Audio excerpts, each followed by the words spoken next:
আস্তে আস্তে আস্তে আস্তে এমন হিট করছে দেখেন, ছিপ ভেঙে গেছে। আছে না ভাই? আছে আছে আছে আছে, আলহামদুলিল্লাহ। দেখতে পাচ্ছেন লাইভ হিট। আসসালামু আলাইকুম, কেমন আছেন সবাই? আশা করতেছি ভালো আছেন। দেখতে পাচ্ছেন আজ আমরা করতোয়া নদীতে চলে এসেছি। এমন একটা নদীতে এসেছি এখানে অনেক বড় বড় কাতল মাছ ধরা পড়েছে বেশ কয়েকদিন যাবত। আজকে আমরা এই পয়েন্টে সারাদিন থাকব। আমরা কিন্তু এই নদীর এই পয়েন্টে গত এক সপ্তাহ আগেও একটা ভিডিও দিয়েছি। এখানে বেশ কয়েকদিন যাবত অনেক শিকারী এসেছেন এবং বড় বড় মাছ এখান থেকে শিকার করেছেন। তো আজকে আমরা সারাদিন এই পয়েন্টের আপডেট আপনাদেরকে জানাবো।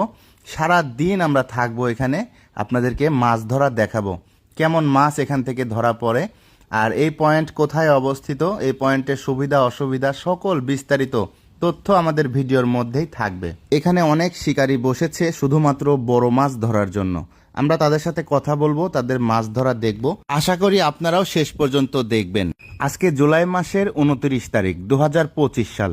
দেখুন এখানে যতগুলো শিকারী এসেছেন তারা কিন্তু সবাই বড় বড় কাতল মাছ ধরার জন্য টোপ ফেলতেছেন, বড়শি থ্রো করতেছেন। অর্থাৎ এই পয়েন্টে শুধুই বড় মাছ। করতোয়া নদীর এই পয়েন্টে যতগুলো শিকারী এসেছে সবাই কিন্তু কাতল মাছ ধরার টোপ ব্যবহার করে। দেখুন একবার কত রং বেরঙের বাহারি কাতল মাছ ধরার টোপ আমরা দেখতে পেলাম এই করতোয়া নদীর পয়েন্টে এসে। এখানে সকল শিকারী কিন্তু কাতল মাছ ধরার বড় বড় টোপ তৈরি করতেছে। কাতল মাছ ধরতে কিন্তু অনেকটা খরচ করতে হয়। এই যে টোপগুলো দেখতে পাচ্ছেন, এগুলো এক একটা টোপ তৈরি করতে প্রায় 100 থেকে 200 টাকা খরচ হয়ে যায়। তবে নদীর শিকারীদের একটাই আশা, কখন ধরবে এই টোপে নদীর বিশাল কাতল মাছ। দেখতে পাচ্ছেন এই যে সকল শিকারী কিন্তু নদীর এই পয়েন্টে কাতল মাছ ধরার জন্য বড়শি থ্রো করতেছে। এখানে শুধু কাতল মাছ নয়, নদীর অন্যান্য ছোটখাটো মাছও কিন্তু রয়েছে। দেখতে থাকুন শেষ পর্যন্ত। আজকে এই পয়েন্ট থেকে কেমন কাতল মাছ ধরা পড়ে শেষ পর্যন্ত সবাই দেখতে থাকুন। দেখুন এই যে এদিকে আমাদের একজন শিকারী ভাই, তিনিও কিন্তু কাতল মাছ ধরার জন্য বড় একটি টোপ থ্রো করতেছে। মোট কথা গত 15 দিনে এই পয়েন্ট থেকে কমপক্ষে 30টা বড় সাইজের কাতল মাছ ধরা পড়েছে। শুরুতেই আমরা কিছু শিকারীর সাথে কথা বলবো এবং সারা দিন আপনাদেরকে এই পয়েন্টের মাছ ধরা দেখাবো ইনশাল্লাহ।